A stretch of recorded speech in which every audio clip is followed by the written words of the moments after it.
이 시간 함께 묵상하실 하나님의 말씀은 고린도전서 14장 9절로부터 11절 말씀입니다.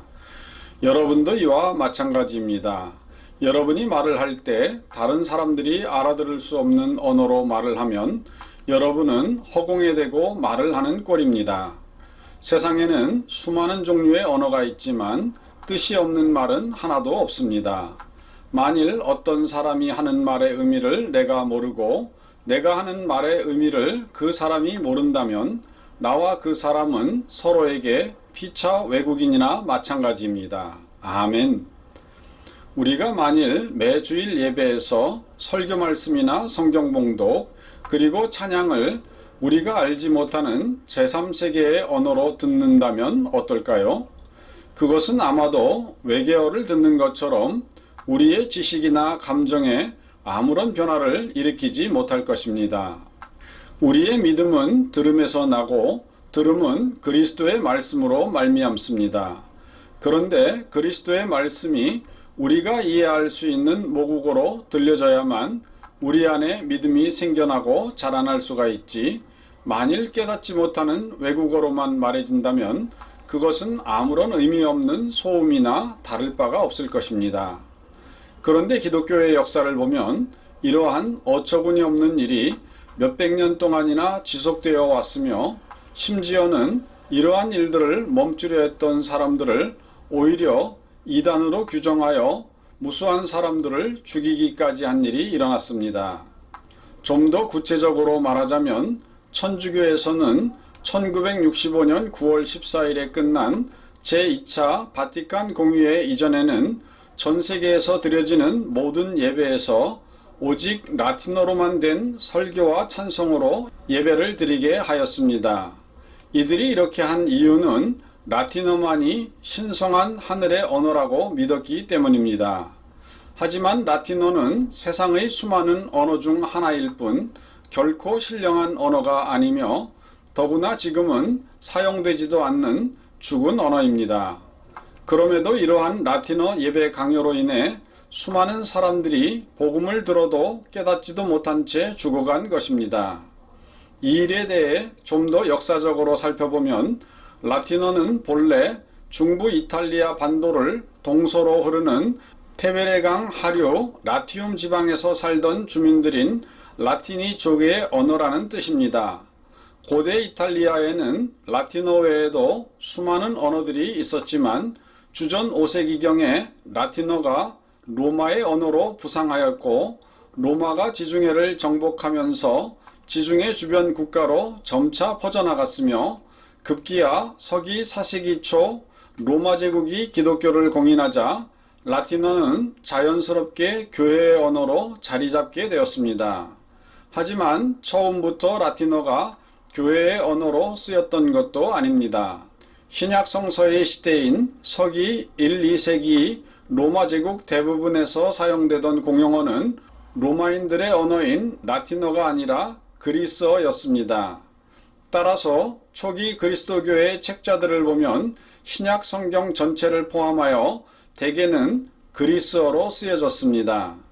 그러다가 로마에 사는 그리스도교 성도의 수가 늘어나면서 자연스레 라틴어로 된 문헌도 생겨나게 되었는데, 이때 라틴어로 글을 쓴 최초의 중요한 신학자는 북아프리카에 살았던 테르툴리아누스 혹은 터툴리안이라고 불리는 교부였습니다.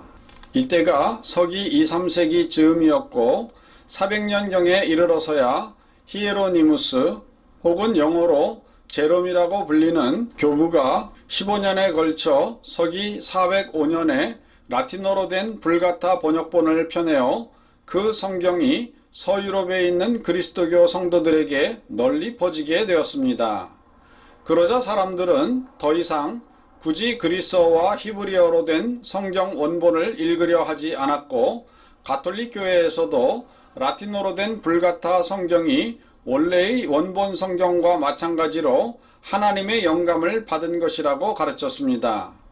그렇게 점차 가톨릭에서는 모든 예배나 교회 의식이 라틴어로 행해졌고, 교황의 조서나 칙령들도 모두 라틴어로 기록되게 되었습니다. 이렇게 교회의 언어로 자리 잡은 라틴어는 심지어 로마가 망하여 유럽인들 거의 모두가 더 이상 라틴어를 사용하지 않게 되었을 때에도 교회 안에서 변함없이 사용되었습니다. 사람들이 더 이상 라틴어를 쓰지 않아 알아듣지도 못하는데도 가톨릭 교회는 여전히 고집스럽게 라틴어로 된 종교 문헌이나 교회 문서를 작성하였고, 예배 시간에도 성경 봉독과 설교, 찬양 등을 라틴어로만 해야 한다고 고집하였습니다.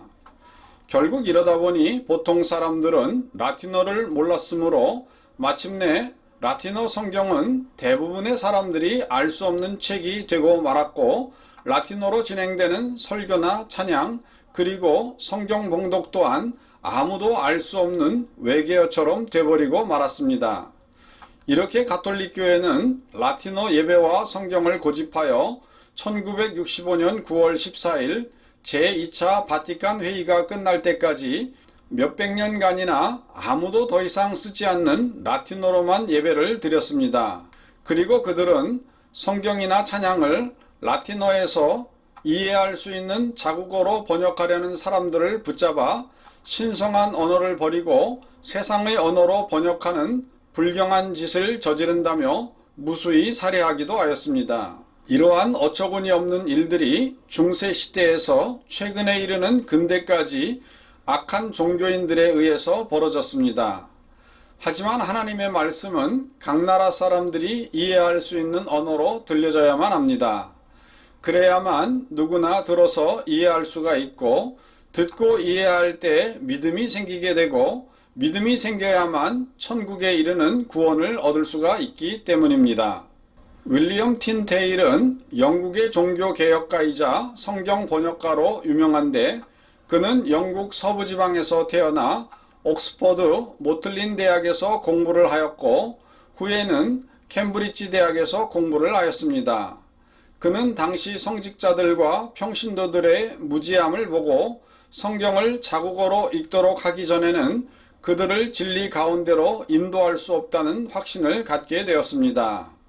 하지만 당시의 성경 번역은 교회에서 금지된 일이었으므로 그는 조국을 떠나 독일로 향했습니다.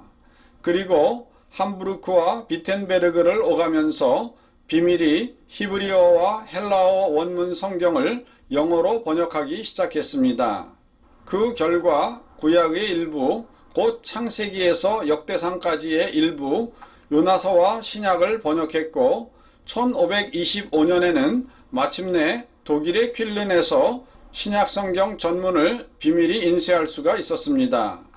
이 과정에서 경찰의 습격으로 인쇄 작업이 중단되는 어려움을 겪기도 하였고, 또 턴스텔, 토마스 모어, 캔터베리 대주교 워럼 등은 그를 모질게 비판하기도 하였으며, 그를 체포하려고 비밀리에 요원을 파견하기도 하였습니다. 하지만 틴데일은 인쇄공의 배신, 도피, 경제적인 어려움 등 숱한 방해와 난간 가운데에서도 모든 사람들이 복음을 들을 수 있게 해야 한다는 일념으로 비밀히 성경을 출판했는데, 문제는 영국으로 반입하는 것이 과제였습니다. 이에 틴데일은 번역한 성경을 술통과 밀가루 혹은 짐짝 등에 몰래 숨겨 영국으로 반입했습니다. 하지만 이렇게 밀반입한 성경이 영국 교회 당국에 의해 발각되어 1525년에서 1528년 사이에 신약성경 18,000권이 소각되었고, 현재는 단 2권만이 남아 있습니다. 이렇게 영국에서 번역한 성경의 소각운동이 일어나는 동안 틴데일은 네덜란드 안트웨프로 피신하여 숨어 있으면서 신약 번역본 수장 작업을 하였고, 구약 성경 모세오경도 번역하였습니다. 하지만 틴데일은 불행하게도 영국 교회의 비밀 요원이었던 헨리 필립스의 제보로 체포되었고, 영국 왕 헨리 8세에 의해 이단으로 정죄되었습니다. 그리고 그는 이단이라는 죄목으로 1536년 교수형에 처해졌습니다. 이때 그의 나이는 42살이었습니다. 하나님의 말씀을 모든 사람이 듣게 하려는 틴데일은 오히려 악한 교권에 의해 죽임을 당하고 만 것입니다. 그 무렵 마르틴 루터도 종교개혁을 시작하였는데 루터가 종교개혁을 시작하면서 가장 애를 썼던 것도 모든 사람들이 하나님의 말씀을 읽고 듣고 볼 수 있게 하는 일이었습니다. 그래서 루터는 목숨을 걸고 라틴어 성경을 독일어로 번역했습니다. 그리고 부지런히 독일어로 하나님의 말씀을 설교했고 또 가르쳤습니다. 그래서 라틴어를 몰랐던 수많은 보통 사람들도 마침내 복음을 깨닫고 하나님께로 돌아오게 되었습니다. 그리고 그는 라틴어로 된 찬양을 독일어로 번역하였습니다. 그래서 수많은 사람들이 비로소 가사의 진정한 뜻을 깨닫고 기쁨으로 하나님을 노래할 수 있게 되었습니다. 오늘 우리는 모국어로 번역된 성경을 가지고 있습니다.